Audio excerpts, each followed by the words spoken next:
I came home from the hospital to an apartment that looked like no one had ever lived there. Not ransacked. Not messy. Just empty. The kind of empty that takes planning. I stood in the doorway with my discharge papers still folded in my hand and a pain medication label stuck to my wrist from where the four had been. The walls were bare. The shelves were cleared. The couch I had spent 3 months saving for was gone. The desk where I worked every day, the one with the custom monitor arm and the external drive that held 4 years of client files, gone. My clothes. My kitchen equipment. The framed photo of my grandmother that had sat on my dresser since I was 19 years old. Gone. Gone. Gone. I remember thinking, very clearly and very calmly, that I must have opened the wrong door. I checked the number. I checked my key. Same apartment. Same floor. Same view of the parking lot through the window. Then I saw the small pale rectangle on the wall above the dresser where the frame used to hang, and that was the moment my legs stopped working properly. I sat down on the floor because there was nothing left to sit on. And then I called my father. He picked up on the second ring. My name is Mara. I'm 28 years old. I'm a freelance UX designer based in Columbus, Ohio, which means my apartment isn't just where I live, it's where I work. My computer is my livelihood. My external drives hold my entire professional history. My client files, my contracts, my portfolio, my invoices. 3.5 years of building something from scratch, client by client, project by project, in the particular quiet way that nobody in my family has ever understood or respected. My father, Dennis, is a man who believes he built everything he has through discipline and sacrifice, which is true, but which he has extended into a philosophy that says anyone who does things differently is doing them wrong. He spent 30 years in commercial insurance. He has a firm handshake and a firm opinion about everything. He calls my freelance work playing around and has never once, in 3.5 years, asked me about a project. My mother, Linda, follows his lead on most things and fills the gaps with anxious management of everyone's feelings except mine. My younger brother, Cole, is the son my father actually wanted. He works in finance. He wears dress shirts to dinner. He has never been told he is playing around. I was the one who left the steady job. Who chose the uncertain path.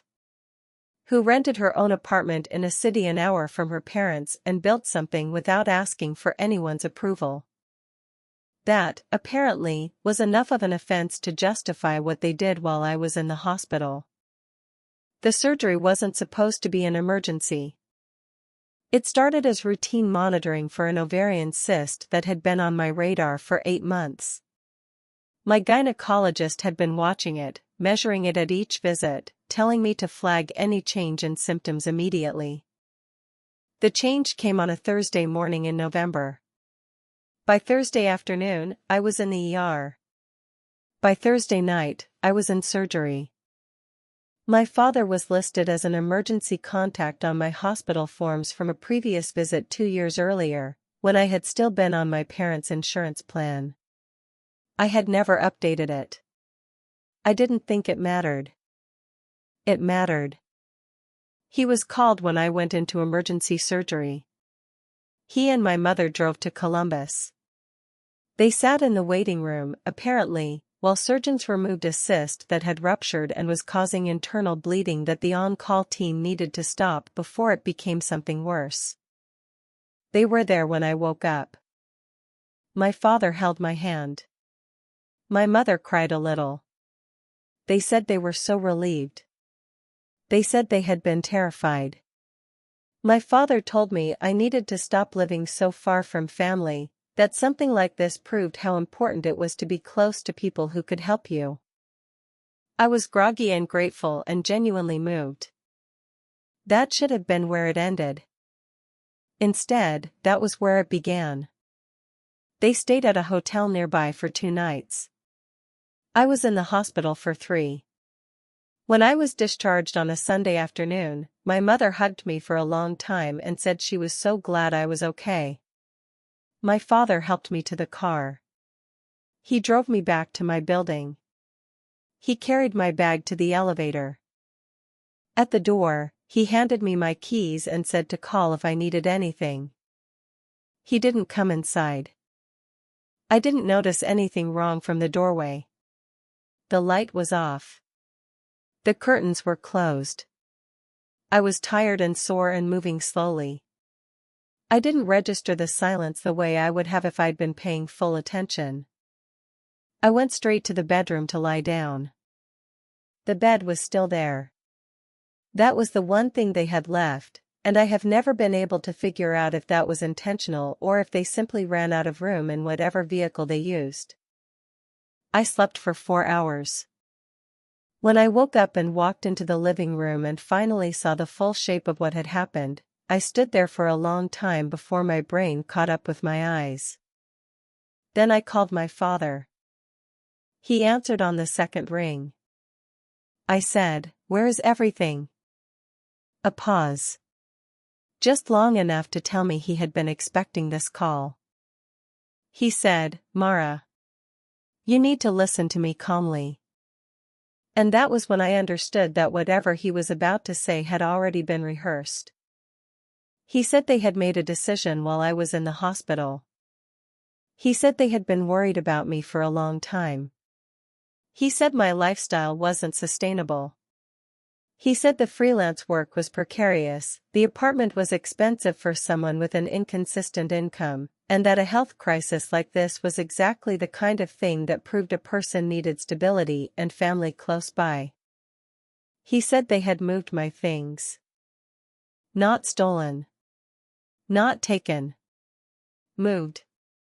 They had moved my things to storage. Back home. Where I belonged.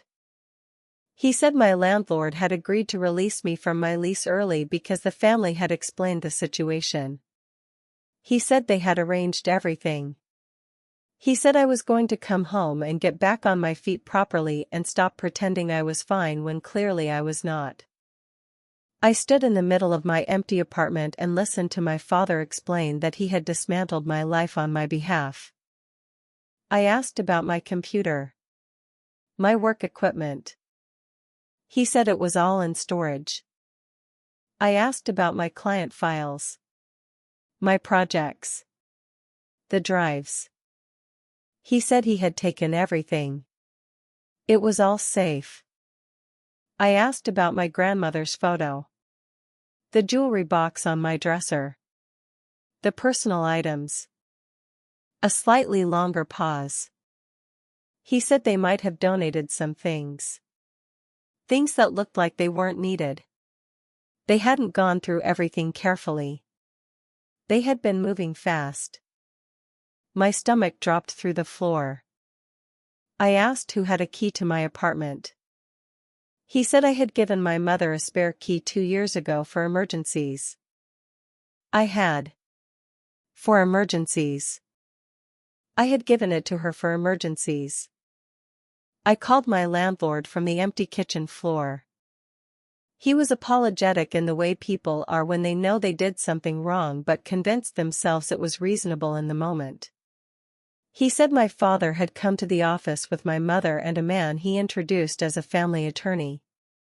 He said they told him I had experienced a serious medical complication and was going to require long-term care and would not be returning to the apartment. He said they had documentation, hospital paperwork, something that looked official, and that they had been so calm and organized about the whole thing that he hadn't questioned it. He said they had cleaned out my apartment over 2 days. He said they had used a truck. I asked him to describe the man they called a family attorney. He described my Uncle Richard, my father's younger brother, who worked in corporate law and had apparently been willing to impersonate a relevant professional to help his brother execute a plan. I sat on the kitchen floor for a long time after that call. Then I called my best friend, Simone. She arrived in 40 minutes with a sleeping bag, 2 blankets, and the specific expression of someone who has just been told something so outrageous that their face hasn't caught up with it yet. She looked around my empty apartment. She said, "Mara." I said, "I know." She said, "We're going to need a lawyer." The first thing I did was document everything. Not because I was thinking clearly, I wasn't. I was 4 days post-surgery with stitches across my abdomen and the particular exhausted fog of someone whose body has been through something significant. But Simone kept me focused. She walked me through every room with her phone camera, narrating what was missing, asking me to confirm each item. The desk. The monitors. The external drives. The couch. The dining table. The bookshelves. My entire wardrobe. The camera equipment I used for client presentations. The portable hard drive that held every project file from the last 3 years. She photographed the pale rectangles on the walls where pictures had hung. The circles in the carpet dust where furniture legs had been. Then she photographed me. Still in the clothes I had been discharged in. Still moving carefully because the pain medication was wearing off and my body hadn't forgotten what the last 4 days had been like. I had not eaten since the hospital. There was nothing in the kitchen. They had taken the appliances, the dishes, even the bag of coffee beans that had been on the counter. Simone went out and got food. I sat on the floor of my bedroom and started going through the account activity on my phone.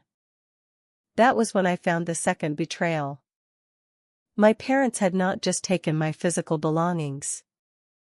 My father had my login credentials for the cloud storage system I used for client work because I had shared them with him 2 years earlier during a project where I needed someone to download a file on my behalf. I had changed most of my passwords since then, but not that one. I had forgotten it existed in his possession. He had accessed my cloud account while I was in the hospital. He had not downloaded anything. He had deleted it. 3.5 years of client files. Project folders. Completed work. Contracts. Invoices. Design system documents. Deliverables I had submitted to clients who might, at some point, need to reference them. My entire professional archive. Gone. Not accidentally. Not carelessly. He had gone into my account and selected everything and deleted it. Then he had emptied the trash. I stared at the screen for a long time. My father was not a disorganized man. He did not do things by accident. He had created a plan that he believed would force me to come home, and he had executed it with the specific thoroughness of someone who wanted to make sure there was nothing left to come back to. He had not moved my life. He had erased it. The police report took 2 hours and left me feeling more exhausted than when I walked in. The officer who took my statement was not unkind. But he kept asking questions that I could hear the subtext of. Did they have a key? Yes. Had you given them access before? Yes. Were some of the items possibly shared family property? No. Could this have been a misunderstanding? I described my uncle pretending to be a family attorney to my landlord. The officer noted it down and said that would need to be investigated. I described the deletion of my cloud files. He noted that down and said digital property theft was complex. I described my computer, my drives, my 3 years of client work, my grandmother's jewelry, the letters and photographs that could not be replaced. He noted it all down and gave me a case number. Then he said it might be a civil matter because of the key situation. I left with a case number and a feeling I have since learned to recognize. The specific deflation of someone who discovers that the law is slower and more complicated than the harm that's already been done. Simone was waiting in the car. She handed me a coffee. She looked at my face. She said, "Civil attorney tomorrow." I said, "I already looked 3 up on the way here." Her name was Patricia Wolfe, and she was the kind of woman who read a case summary the way a chess player reads a board, not just the current position, but every possible move from it. She listened to the full account without interrupting. She looked at Simone's photographs. She looked at the police report. She looked at the screenshot I had managed to pull from my cloud provider showing the deletion logs, which recorded the access and deletion activity with timestamps. She asked if I had any documentation of the items I owned. Purchase receipts, bank statements, photos of the apartment before. I had my bank statements. I had photos, Instagram posts, mostly, and a set of workspace photos I had taken 6 months earlier for a freelance profile I was updating. My desk. My monitors. My organized shelving. The whole setup, documented in clear natural light because I had been proud of what I had built. She looked at those photos for a long time. Then she said, "They deleted your client file specifically." I said yes. She said, "That's not impulsive behavior. That's targeted income suppression. They wanted to make sure that even if you recovered the physical items, you couldn't recover the career." I hadn't named it that way yet. Hearing it named made something shift in my chest. She said, "I want to go after damages for the property theft, the income impact from the deleted files and lost clients, and I want to look at the uncle's impersonation of a legal professional very carefully. That is a separate exposure for your father that he may not have thought through." She put the folder down. She said, "Your father thought he was doing you a favor. That belief is going to make him a very poor defendant." I lived with Simone for 6 weeks. She had a 2-bedroom apartment and a spare room she used as a home gym. She cleared out half the equipment and put an air mattress in there and told me to stay as long as I needed. She meant it, which is how I know the difference between people who say things and people who do things. During those 6 weeks, I rebuilt the parts of my work that could be rebuilt. Some clients were understanding. 2 of them sent me partial recoveries of files because they had kept copies of deliverables on their end. One sent me a gift card and told me to focus on healing, which made me cry in the gym room at 2 in the morning where Simone couldn't hear it. 3 clients did not come back. Not because they were angry, but because they needed continuity and I couldn't provide it. 3 years of work that had taken me to that level, gone, along with the relationships.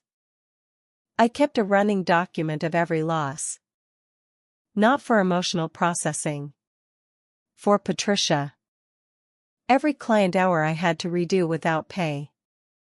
Every project I had to decline because I didn't have the equipment. Every referral that went to someone else because I wasn't available.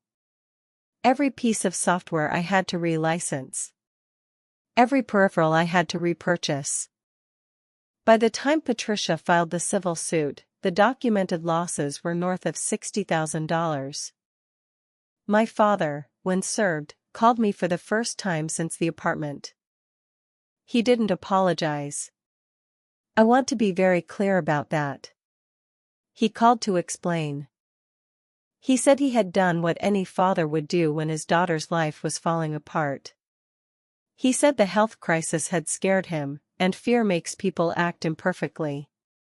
He said he had never imagined I would take legal action against my own family. He said it broke his heart. I let him finish. Then I said, "You deleted my client files."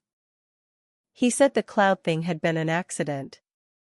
He had been trying to organize my storage and hadn't understood the system. I asked him to explain how accidentally deleting files requires navigating to a specific folder, selecting every item within it, choosing to delete, and then navigating to the trash and emptying it. As 4 separate intentional steps. He said I was being technical. I said, I know. That's what happens when you record everything. He said if I continued this lawsuit, it would destroy the family. I said I'd think about that and hung up. I did not think about it. My mother called the next day. She was crying before I finished saying hello. She said she had told my father this was too far, but he never listened to her. She said she had stood in my apartment while they loaded the truck and felt sick but didn't know how to stop it. She said she should have called me, but by the time she thought clearly it was already done. I listened to all of it. Then I asked her, "Did you take my grandmother's jewelry?" Silence. I said, "Not the furniture. Not the desk. The wooden box that was on my dresser. The silver locket and the letters." She said she thought it was a keepsake box. She thought it was something to preserve. I asked where it was now. Another pause. She said it might have been donated. When they sorted through things at the house, some items went to a donation center. She wasn't sure which ones. I asked which donation center. She said she didn't remember exactly. I sat very still on Simone's air mattress. My grandmother had been dead for 6 years. The locket was the last physical thing I had from her. The letters were handwritten, irreplaceable. She had written them to a man she loved before she met my grandfather. I had read them once, carefully, and put them away because some things deserve their privacy even after the person is gone. My mother had donated them to a place she couldn't remember. I said, "I'll be sending a formal request through my attorney for the location of the donation center. If the items are recoverable, I want them recovered. If they aren't, the value of those items will be added to the damages filing." My mother started crying again.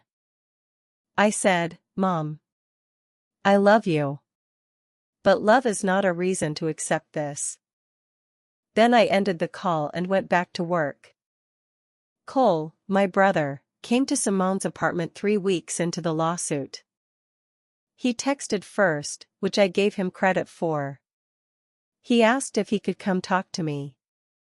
He said he wasn't on anyone's side. He said he just wanted to understand. I said he could come. He sat on Simone's couch and looked at me the way people look when they've been thinking about something for a long time and still haven't landed anywhere comfortable. He said, "Did you know Dad was talking about moving your stuff before it happened?" I said no. He said he had heard my father mention, about a week before I was hospitalized, that he was worried about my situation and had been thinking about what to do if it got worse. He said he hadn't taken it seriously because it seemed like general parental concern. I said, he had a key copied made 2 months before the surgery. Cole went still. I said my attorney had found this during discovery. The locksmith receipt was in my father's credit card records, which were now part of the legal case. He had not used my mother's spare key. He had made his own copy 2 months before I was hospitalized. He had been planning this. Cole said nothing for a long time. Then he said, "He told us it was a family decision. He told us you were going to come home and you'd understand eventually." I asked if Cole had helped. He said he hadn't. He said he hadn't known the details until it was already done, and then my father had framed it as an intervention they'd already committed to. I said, "I believe you." He looked relieved, and then guilty about looking relieved. I said, "But I need you to tell the truth to my attorney if she asks you about that conversation." He said he would.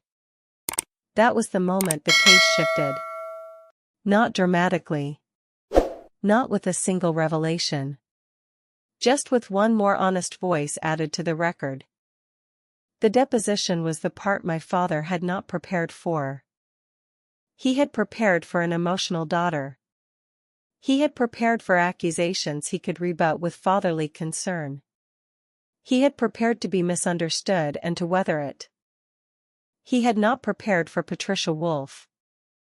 She went through the cloud deletion logs timestamp by timestamp.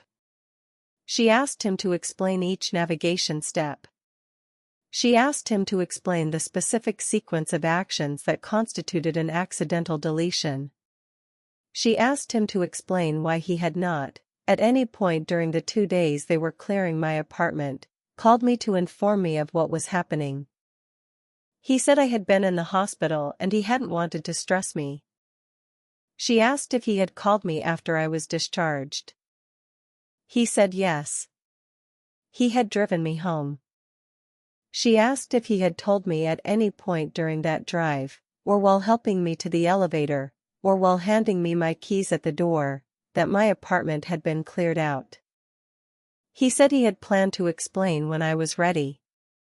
She asked what indicator he had been waiting for to tell me that my computer, my client files, and my income source had been removed while I recovered from emergency surgery. He said it was complicated. She looked at him for a moment. Then she moved on to Uncle Richard. My uncle had not fully understood that impersonating a legal professional, specifically, representing yourself as someone's attorney to a landlord in order to facilitate early lease termination, carried its own legal exposure.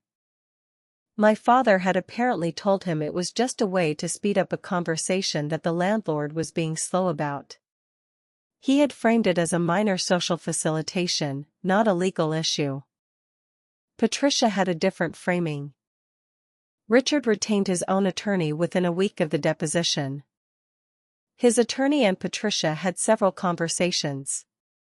Richard was willing to provide a full account of my father's planning timeline in exchange for a reduced personal exposure. He had records, texts, emails, a voice memo he had made for himself after one of their planning conversations because he had gotten nervous about the whole thing and wanted to document that he had expressed reservations.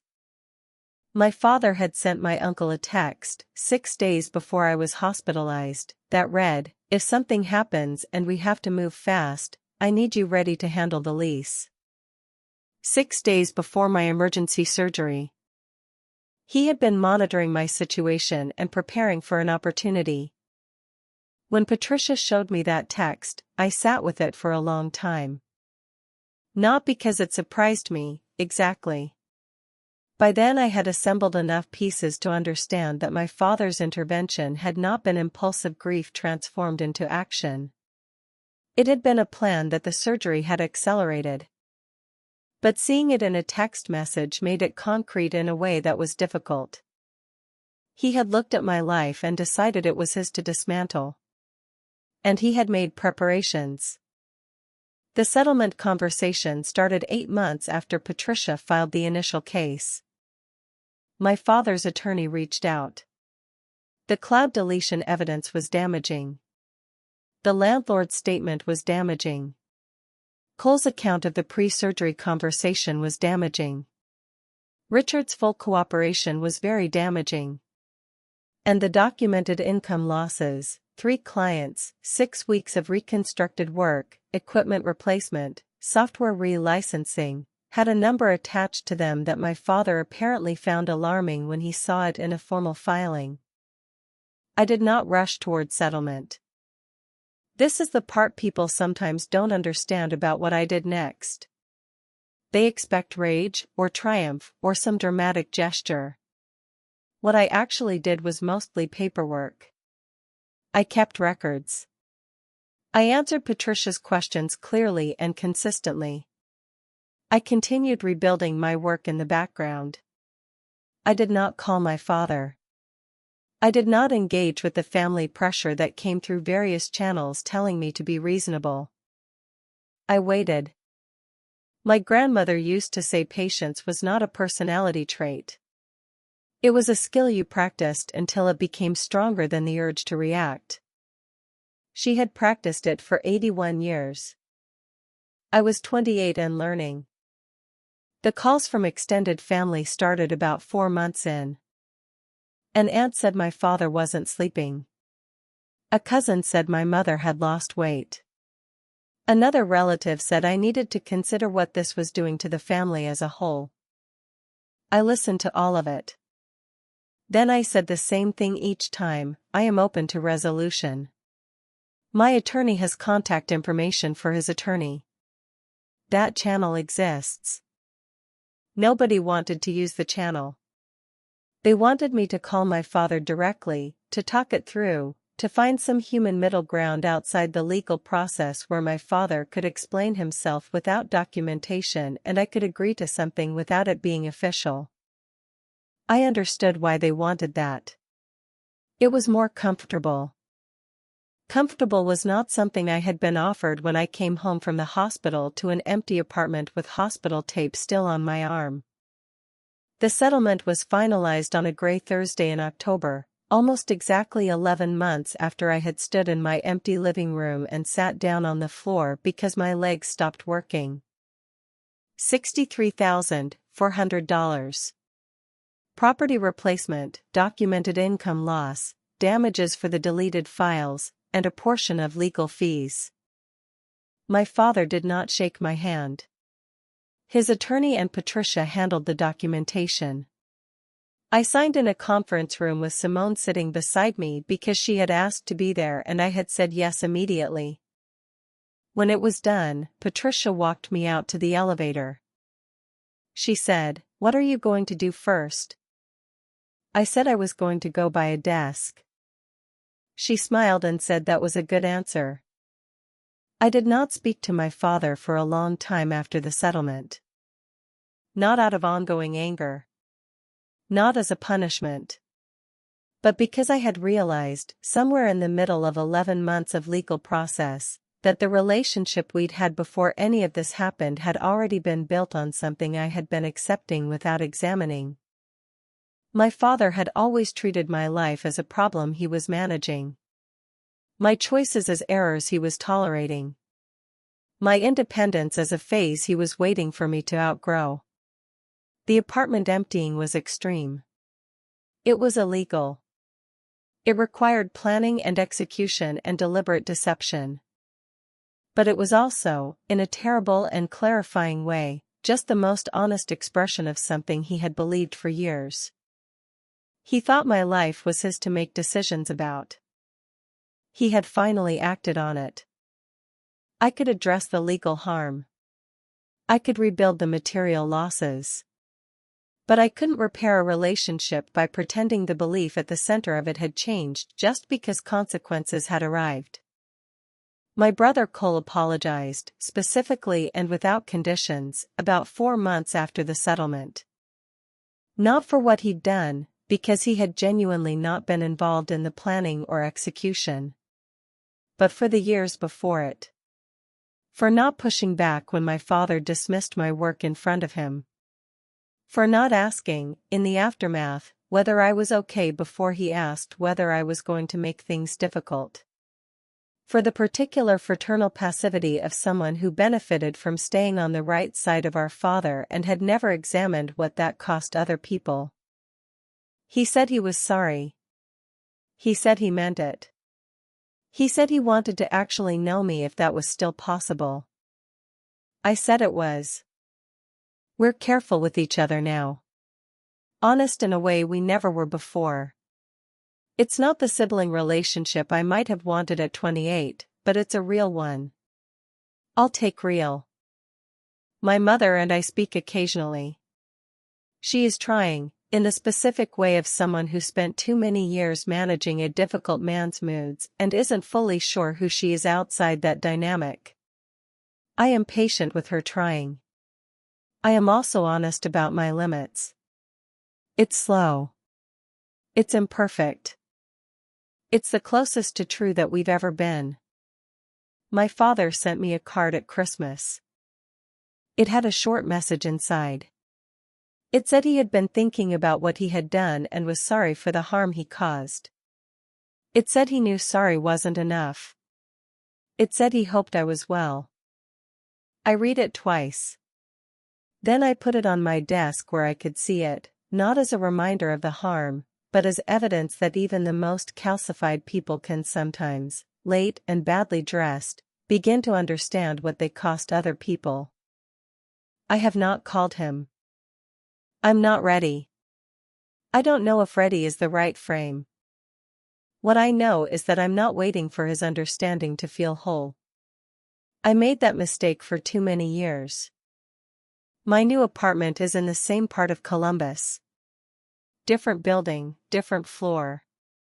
I chose it myself, signed the lease myself, and set up the spare key situation with the same care you give things once you understand what happens when you're careless with them. The desk is better than the one they took. I saved for it properly this time, not out of scarcity but out of the specific satisfaction of buying something that belongs entirely to you. The monitors are better. The external drives are backed up in 3 locations, 2 local and 1 cloud, and every password associated with my work exists only in my own records. My grandmother's locket was never recovered. I made peace with that in the way you make peace with irreversible things, not by pretending the loss is small, but by deciding it doesn't get to be the ending. A week after I moved in, I took a workspace photo for my professional profile. Desk, monitors, organized shelving, good natural light. I looked at it for a long time before I posted it. I thought about the last photo I had taken of that setup. The one that had ended up as evidence in a civil case. The one that had helped Patricia establish what was there before it was gone. Then I posted it and went back to work. Here is the thing about what my father did that nobody talks about when they talk about family betrayals. The act itself, the emptying of the apartment, the deleted files, the lie to the landlord, those were the visible harms. Those were the ones a court could look at and assign a number to. Those were the ones that Patricia could build a case around. But the deeper harm was something else. He had looked at everything I built and decided it was fragile enough to dismantle. He had decided my independence was a fantasy worth collapsing. He had decided he knew better, not just about this decision, but about the entire direction of my life, and he had acted on that knowledge in the most unilateral way available to him. And for a while, in those first weeks, sleeping on Simone's air mattress, 3 clients lighter, drives empty, grandmother's locket gone, I had felt it working. I had felt the specific weight of having something real reduced to nothing, and wondering whether real had been the right word for it after all. That's the part one want anyone listening to understand, if they have a person in their life who treats their choices as problems and their independence as an inconvenience. The goal of that kind of control is not to help you. It is to make you doubt whether what you built was ever solid. To make the dismantling feel like inevitability rather than choice. I rebuilt a client base. I rebuilt an income. I rebuilt a workspace and a life in an apartment where the keys are in my control. Not because the lawsuit fixed everything. It didn't. But because I refused to let his belief about my life become my belief about my life. That is the line. Right there. He took everything he could carry. He could not take that. My grandmother used to say that dignity was the one thing no one could take from you without your permission. I thought about that a lot, in the months between the empty apartment and the settlement. I thought about it while I rebuilt client relationships from a borrowed laptop. While I reconstructed project files from fragments and memory. While I sat across a conference table from Patricia and answered questions clearly and without drama, because clarity was the only weapon I had that my father couldn't access. Dignity is not passive. My grandmother knew that. She had lived through enough to know. Dignity, practiced properly, is the most active thing a person can do. It means keeping records when everyone expects you to cry. It means building cases when everyone expects you to collapse. It means walking into settlements and out of them with your name attached to a number a court has ruled you deserve. And it means knowing, without needing anyone to confirm it, that the life you built the first time was real. And so is the one you're building now. If you've ever had someone try to dismantle what you built, not because it was broken, but because they believed it was theirs to decide, leave a comment. Tell me where you're watching from. Because I want to know how far the truth travels when someone finally decides to tell it.